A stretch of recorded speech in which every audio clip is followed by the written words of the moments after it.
সংস্কার ভালোভাবে করা উচিত এবং দ্রুত করা উচিত, যাতে আমরা নির্বাচনে যেতে পারি।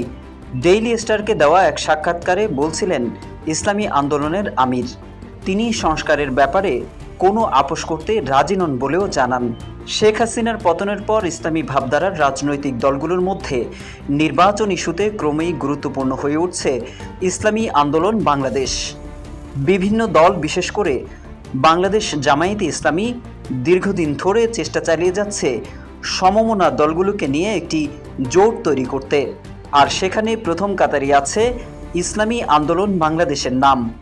রাজনীতির মেরুকরণে অনেকেই বলছেন ইসলামী আন্দোলন ট্রাম্প কার্ডের ভূমিকায় অবতীর্ণ হচ্ছে, তবে এখনই বলা যাচ্ছে না কোন দিকে যাচ্ছে সমীকরণ। তবে ইসলামী আন্দোলন নির্বাচনের চেয়ে সংস্কারকে বেশি অগ্রাধিকার দিলেও সরকারের নির্বাচনের সম্ভাব্য সময় ঘোষণা করা উচিত বলে মনে করছে। দলটির আমির রেজাউল করিম বলেন, সংস্কারের জন্য খুব বেশি সময় নেওয়া উচিত না।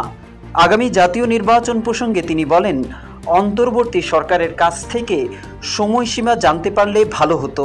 Double million offer, Walton fridge কিনে পেতে পারেন 20 লক্ষ টাকা, রয়েছে কোটি কোটি টাকার নিশ্চিত উপহার। ইসলামী দলগুলো একটি ব্যানারে আসার চেষ্টা করছে উল্লেখ করে দলটির আমির বলেন, একটি মহাজোট গঠনের জন্য ইসলামী দলগুলোর মধ্যে আলোচনা চলছে। ইসলামী দলগুলো একটি ব্যানারে নির্বাচনে যাওয়ার চেষ্টা করবে এবং প্রতিটি আসনে নিজস্ব প্রার্থী না দিয়ে জোট প্রার্থীদের সমর্থন দেবে।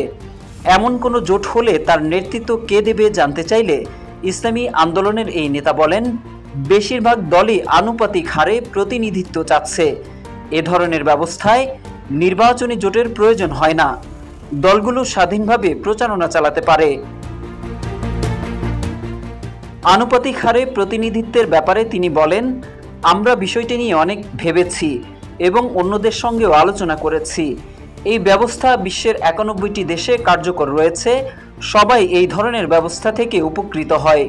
প্রচলিত ব্যবস্থা জনগণের জন্য কাজ করছে না উল্লেখ করে ইসলামী আন্দোলনের আমির বলেন, আমরা দেখেছি এর মাধ্যমে কেবল ফ্যাসিবাদের জন্ম হয়। সংবিধান সংস্কারের বিষয়ে ইসলামী আন্দোলন বাংলাদেশের আমির জানান, পূর্ববর্তী সরকারগুলোর করা ক্ষতিকর আইনগুলো বাতিল করতে হবে আগে। সংবাদ মাধ্যমটির করা কেমন রাষ্ট্র চান প্রশ্নের জবাবে আমির জানান, একটি কল্যাণ রাষ্ট্রের জন্য ইসলামী একমাত্র মাধ্যম, যেখানে হিন্দু মুসলিম প্রত্যেকের অধিকারকে সম্মান জানানো হবে। রাষ্ট্রপতি প্রসঙ্গে রেজাউল করিম বলেন, আমরা মনে করি বৃহত্তর স্বার্থে তার নিজেরই পদত্যাগ করা উচিত। নারীদের অধিকার প্রসঙ্গে দলটির আমির বলেন, ইসলামে নারীর মর্যাদা প্রকৃতপক্ষে পুরুষের চেয়ে বেশি।